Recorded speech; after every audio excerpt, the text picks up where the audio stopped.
Bine v-am găsit, bine v-am regăsit, dragilor din Zodia Vărsător, oriunde v-ați afla. Iată-ne din nou împreună la o nouă lectură generală pentru perioada lui septembrie. Pentru această primă lună de toamnă, așa că toți cei care aveți soarele, luna, Venus, ascendentul sau oricare alt aspect astral important pentru voi din harta voastră natală și care are legătură cu Zodia Vărsător, această lectură este de asemenea și pentru voi.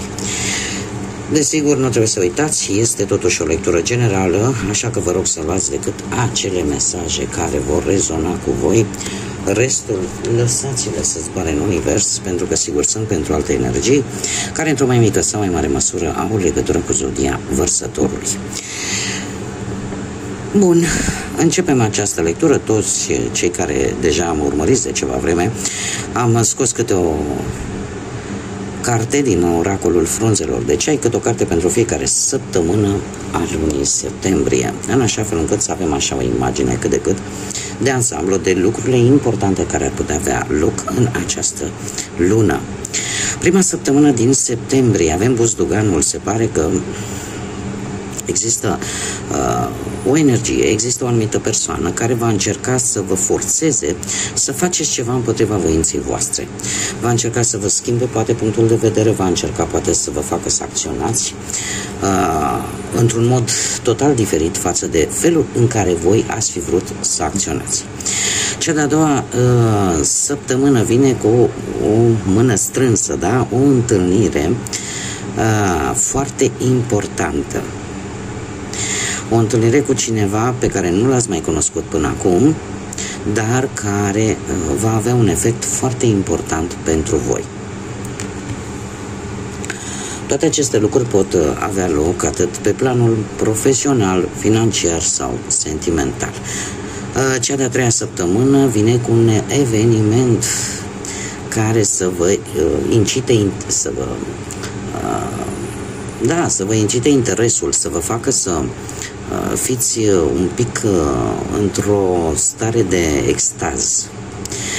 Este ceva, nu știu, o situație care vă duce un pic așa la exaltare.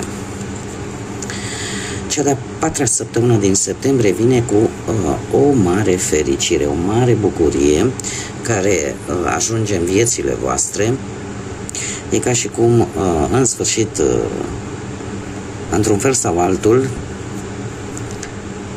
auziți muzica pe care vă doriți, da? Metaforic vorbind, ceva vă duce bucurie. Și poate să fie legat de acest eveniment, da? Care vă susțin așa interesul brusc și o stare de emoție foarte puternică. Haideți să vedem cu ce energie începeți această lună septembrie, dragilor din Vărsător. Care este energia voastră în această lună septembrie?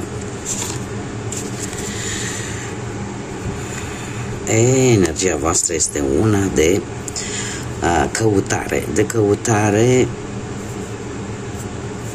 pentru a nu fi, ori pentru a prinde pe cineva cu o caua mică, sau, mai bine zis, e vorba de o înșelăciune aici. Cineva care se ascunde așa după perdea și pe care voi țineți neapărat să-l dați în vileag. Țineți neapărat să scoateți la suprafață anumite aspecte, anumite lucruri pe care le bănuiți, dar pe care de moment probabil că nu aveți probe. Și încercați să găsiți acele probe.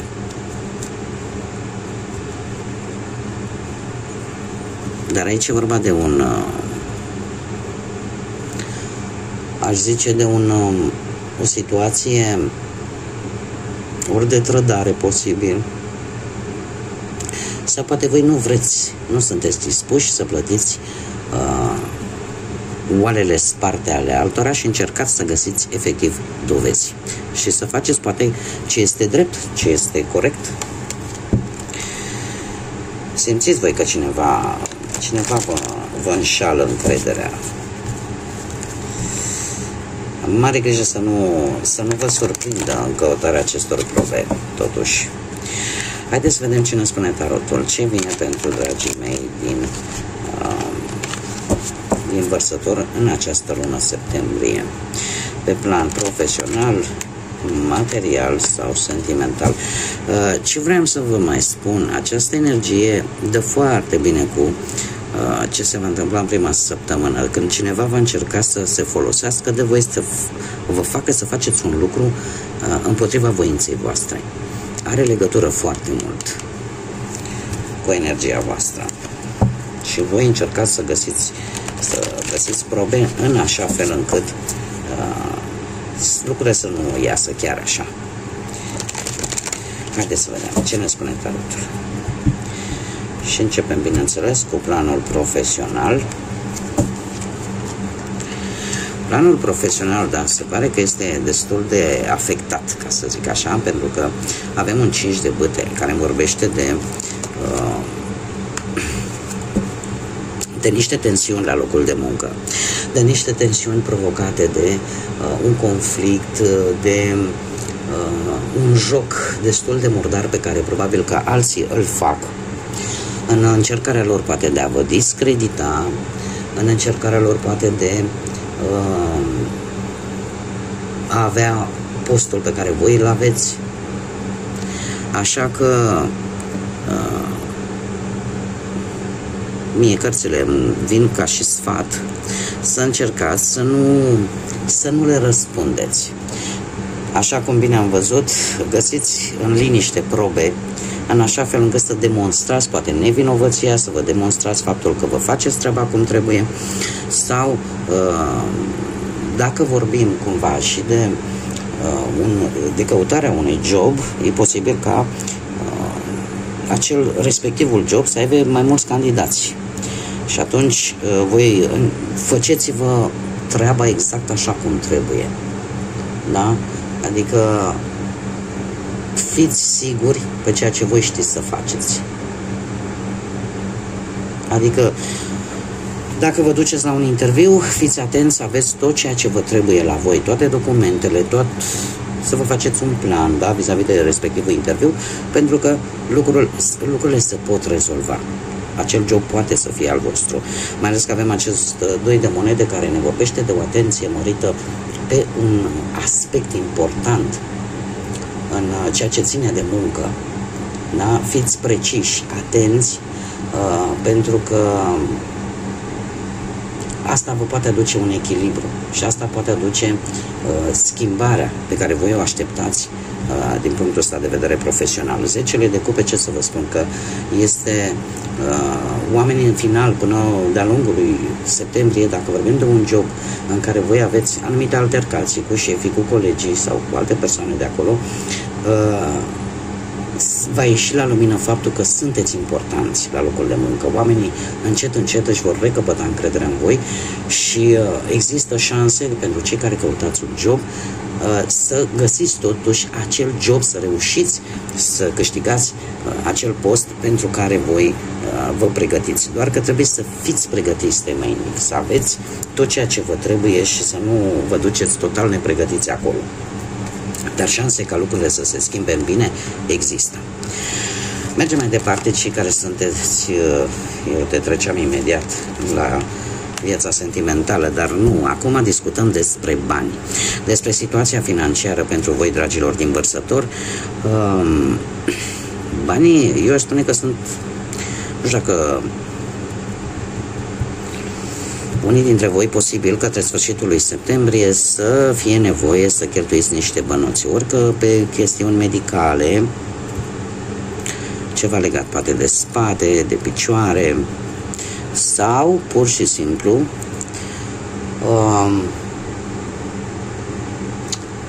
o să apară un mic blocaj financiar din care veți ieși cu niște bani extra dintr-o altă parte. Cavalerul ăsta de spade îmi spune că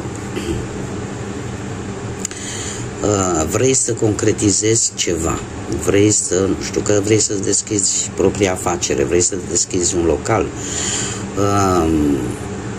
încercați să faceți în această lună totul, cum să spun eu, să o luați pas cu pas, să faceți totul corect. Dacă vreți să vă iasă, dacă vreți să vă reușească. Există într-adevăr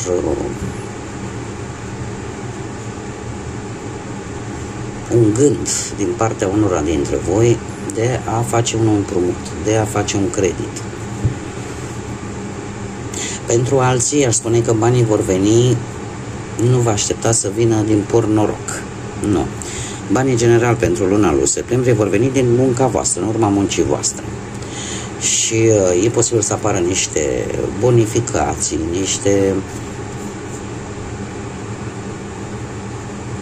un ajutor, un sprijin, mai ales pentru cei care traversați o perioadă destul de complicată din punctul ăsta de vedere al banilor.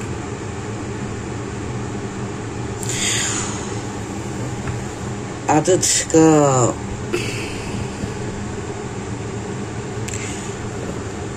alții ar putea să investească niște bănuți, să cheltuie niște bănuți, mai bine zis, pe o perioadă de recuperare. Pur și simplu vă simțiți foarte obosiți, vă simțiți foarte epuizați și poate simțiți nevoia de o zi, două de concediu sau o zi, două de o mini-vacanță, așa să vă... Poate mulți dintre voi nu și-au luat concediu în perioada verii și îl veți lua câteva zile în această lună septembrie. Banii care se vor cheltui se vor duce așa, ori pe ceva medical, ori pur și simplu pe ceva care pe voi să vă relaxeze un pic, pentru relaxarea voastră. Da? Și poate să creeze un mic blocaj această cheltuială în plus, dar mie cărțile îmi spun că nu e neapărat ceva de durat, adică nu va dura foarte mult timp acest blocaj. Haideți să vedem viața sentimentală, cei care sunteți deja într-o relație. Dragii mei dragi, avem zodii de pământ, Taur, Fecioară, Capricorn, avem de asemenea, se repetă chiar insistent aceste zodii de pământ și de asemenea zodii de foc, Berbec, Leu, Săgetător. Acum, mulți dintre voi e posibil să aveți ori copii, chiar doi, că e unul în vreun semn de pământ, că e unul în vreun semn de foc. Cert este că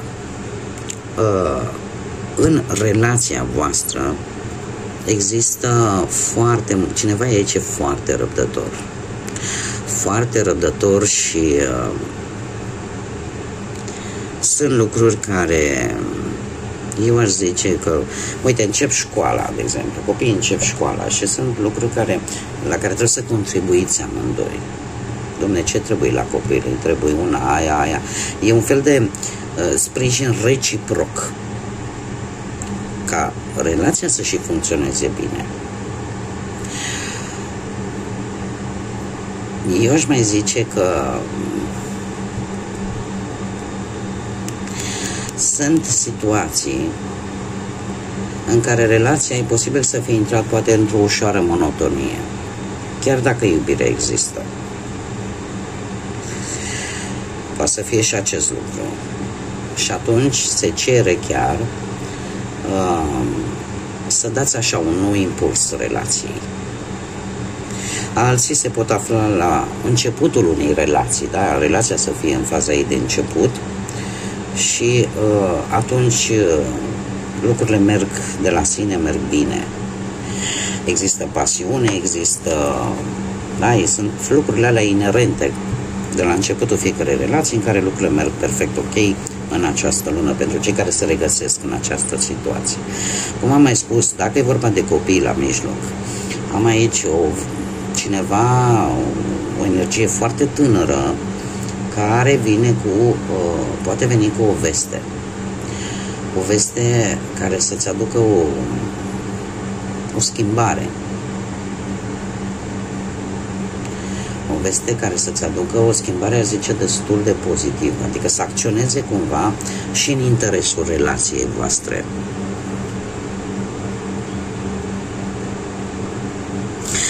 Alții, aș spune că tocmai pentru că a intrat această monotonie posibilă în relația voastră, aceleași lucruri pe care le faceți în mod curent, chiar și în situația în care voi sunteți conștienți, vă iubiți, aveți sentimente reciproce, dar cumva a intrat această obișnuință care amenință foarte mult relațiile, mai ales pentru cele care sunt de o perioadă foarte lungă de timp, de nivelul anilor. Trebuie să vă zic că e posibil ca în afară de o veste bună pe care o puteți primi, cu care perechea voastră poate să vină acasă, e un moment tare bun de o călătorie în doi. E un moment tare bun de o călătorie în doi care va schimba, desigur, viața voastră într-un mod tare pozitiv. Pentru că există această lipsă de chimie între voi. Știți cum e? Că sentimentele sunt una, chimia e altceva. Atracția aia fizică între voi trebuie să reapară. Iar pe lângă asta putem vorbi de cum să zic eu, de a lucra împreună la relație ca ea să funcționeze. Și lucrul ăsta se va întâmpla.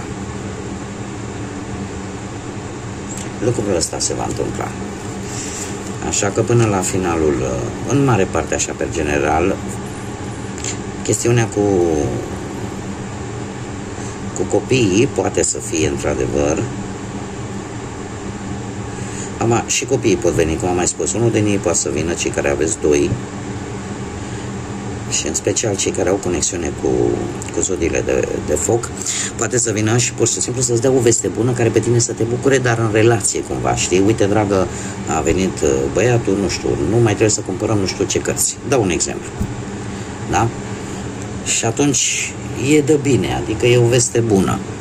Dar, dacă vorbim strict de viața voastră sentimentală, lucrurile se vor așeza. Ceea ce vouă vă lipsește este de fapt un pic a dispărut poate pasiunea aia de la început. Și atunci în general pajii ne vorbesc de noi începuturi, da? Sau de un reînceput, de a o lua de la capăt, de a te simți din nou tânăr, de a simți că relația este cum era la început. Și sunt mari șanse ca acest lucru să se întâmple în această lună septembrie. Mergem mai departe, cei care sunteți singuri. Hei. Se pare că sunteți hotărâți în această lună să participați la un eveniment. De ce? Vreți să cunoașteți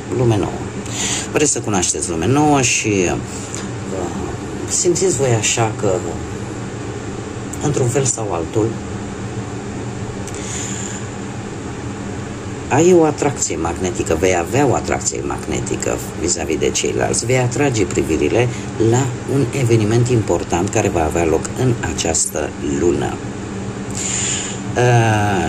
Vei avea acea aură de mister care să știi, vrei să afli mai mult despre mine, atunci hai să stăm de vorbă, da?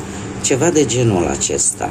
Va fi un bun prilej pentru mulți dintre voi de a atrage privirile, și de a cunoaște energii noi cu care voi să puteți comunica. Ce-ar mai fi de zis că tocmai ce v-ați propus, dom'le, vreau să ies și eu, să mai merg la o petrecere, să mai merg în lume, să mai ies așa, să am o viață socială, ca să zic așa, o veste, printr-o știre, aflați de acest eveniment, că nu știu, poate să fie nuntă, botez, ceva familiar, dar vă veți duce, dar cum am mai spus, aici e posibil efectiv să atrageți atenția asupra voastră, să fiți foarte magnetici și o să vă puneți toate aturile la bătaie. Adică știți cum să acționați, știți ce trebuie făcut ca voi să fiți în centru atenției, dar într-un mod foarte subtil, fără să faceți foarte mult zgomot. Haideți să vedem ce energii, ce inițiale, mai bine zis, de nume, prenume, pseudonim sau poreclă de persoane, energii cu care voi veți interacționa sau vor avea o anumită importanță de-a lungul lui septembrie. Și avem prima literă, litera R, și hai să vedem restul. Avem litera A, litera, încă o dată litera R, se insistă pe această literă. Avem litera D, litera Z, litera C, litera P și încă o dată litera A. Ca și zodii, în afară de cele pe care vi le-am menționat în timpul lecturii, predomină zodiile de foc, berbec, leu, săgetător, cele de apă, rac, pești, scorpion, mai puțin, e adevărat, mai puțin, dar nu deloc, zodiile de aer, Gemeni, Balanță sau ca voi, Vărsător. Haideți să vedem acum care este surpriza lunii septembrie pentru dragii mei din Vărsător. Care este surpriza lunii septembrie pentru dragii mei din Vărsător?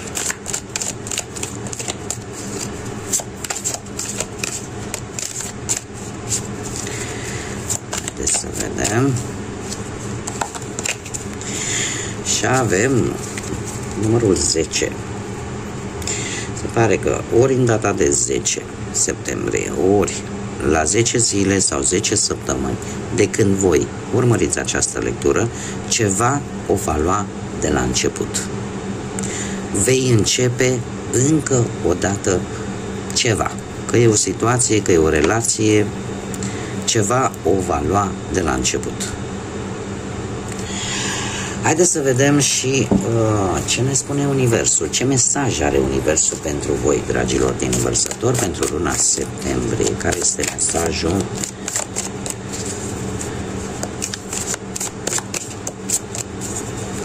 Pentru dragii mei din Vărsător, un mesaj, te rog. Spune așa: ești în siguranță. Ești protejat, protejată. Ce a fost mai rău rămâne în spatele tău. Și tu ești pregătit să faci mișcarea și ești pregătit să te miști dincolo de toate provocările care au venit sau care vor veni. Lecțiile au fost învățate. Ești în siguranță, așa că ai încredere în drumul tău. Este un îndemn probabil de a nu-ți pierde optimismul, de a merge înainte, pentru că, într-un fel sau altul, ce a fost mai rău cumva a trecut. Cred că cel mai important este să vă fi învățat lecțiile pe care viața, situațiile prin care ați trecut, vi le-au dat, să nu le mai repetați probabil, și să aveți mai multă încredere în propriul vostru drum, în propriul vostru destin. Bun, dragii mei, cam atât am avut pentru voi. Eu vă mulțumesc ca de obicei pentru prezență. Desigur, mulțumesc tuturor celor care sunteți de fiecare dată alături de mine, alături de acest proiect pe care eu l-am deschis aici pe YouTube, și asta o faceți prin singurele instrumente pe care le aveți, prin intermediul like-urilor, distribuirilor, mesajelor voastre, prin faptul că vă abonați. Toate aceste lucruri sunt foarte benefice pentru creatorii de conținut, cum sunt și eu. De ce? Pentru că fac aceste lecturi să ajungă la mai multe persoane care ar putea avea nevoie de aceste mesaje. Și în afară de acest lucru, și pe mine mă stimulează să fac cât mai mult conținut, zic eu, interesant pentru voi. Septembrie, eu vă doresc să vină cu tot ce e mai bun, să vină cu mai multă încredere în voi, să vină cu tot ceea ce voi vă doriți să aveți parte în viața voastră. Până data viitoare, când ne vom reîntâlni la o nouă lectură, tot binele din lume vi-l doresc, să aveți parte de ce e mai bun, ce e mai frumos, Iar lucrurile care vin în viața voastră să vă aducă căldură sufletească și lumină. Până la următoarea lectură, numai bine și să fiți iubiți!